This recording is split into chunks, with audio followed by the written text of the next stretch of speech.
Hello, I'm Lester Lee, and welcome back to Movies Now at SavannahNow.com. This week, as we promised last week, we're going to review Inglourious Basterds in full, as well as talk about the release of Halloween 2. And now for our feature presentation. Well, as I promised last week, this past weekend, I went and saw Inglourious Basterds, and like I said, I'm going to tell you everything I thought about it. But I thought we'd try something different on this show, so I brought a friend to help me talk about it. This is Todd, and he knows more about movies than anyone else I know. Todd, who won Best Supporting Actor in 1972? Joel Grey, Cabaret. See? And as you can tell from his shirt, he's a huge Tarantino fan. Huge Tarantino fan. So it works perfectly for us to talk about Inglourious Basterds. First, we'll start you off with a clip. 10 hot! I'm putting together a special team. We're gonna be doing one thing and one thing only. Killing Nazis. Sound good? Yes, sir! Now, in that clip, you saw Lieutenant Aldo Raine, played by Brad Pitt, as he recruits the Bastards.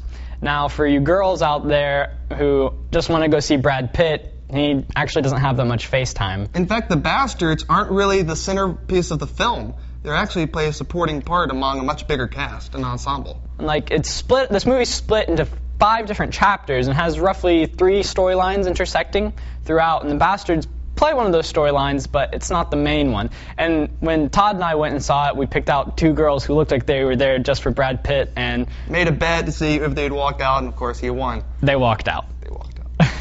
You know who we are. Everybody in the German army's heard of you. You probably heard we ain't in the prisoner-taking business. We in the killing Nazi business. And cousin, business is booming. If you ever want to eat a sauerkraut sandwich again, take your wiener schnitzel licking finger and point out on this map what I want to know. I respectfully refuse. Hey, Donnie! Guy's German here wants to die for country. Oblige him. Now, Inglourious Basterds is Tarantino's attempt at a spaghetti western, but it also has many elements of World War II cinema, especially the setting and the time. Especially in the first chapter, when it starts off, it's very serious, like a standard World War II flick. But as it continues on, the more exaggerated the characters and the story seem, and it does end in sort of a spaghetti western kind of style. It gets almost cartoonish, and it's just interesting to see the way that Tarantino approaches the goriness, which it's almost comical if you find blood and gore comical. No, there's not that much gore in there. Now, what gore there is very graphic. But you're not going to see another Hostel, so no. It's very... I thought it was done in true Tarantino form and very well done. There's a ton of, the Tarantino world, like in Pulp Fiction and Kill Bill, the exaggerated form of it. However, it does go back and it's very realistic at times, too.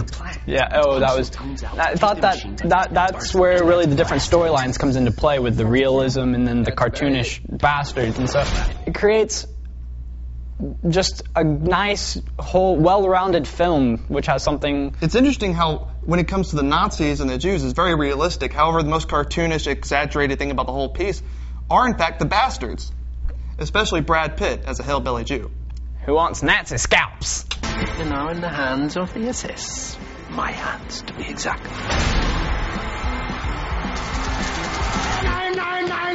Oh, yes. Now, for you Tarantino fans who are wondering how this measures up to Tarantino's body of work, I personally think it's definitely on par with Pulp Fiction, one of his best. But Todd knows a lot better than I do, so I'll let him take it away. Well, at the top of the list, you have Reservoir Dogs and Pulp Fiction, and I think it's right there at it, right above Grindhouse and the Kill Bill movies. So it's really up there. It's not a disappointment. So if you're a fan of Tarantino, definitely go see Inglourious Basterds while it's in theaters. That's one for the books.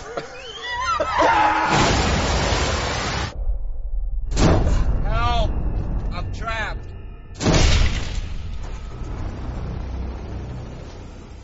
Help me!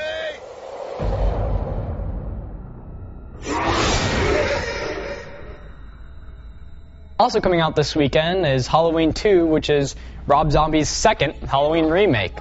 In this movie, you see Michael Myers trying to get to his little sister for... Well, it's a horror movie, so I guess he doesn't really need a reason.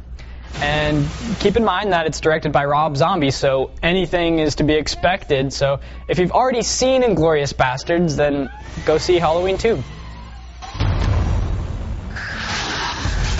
Evil is here. I'm not me.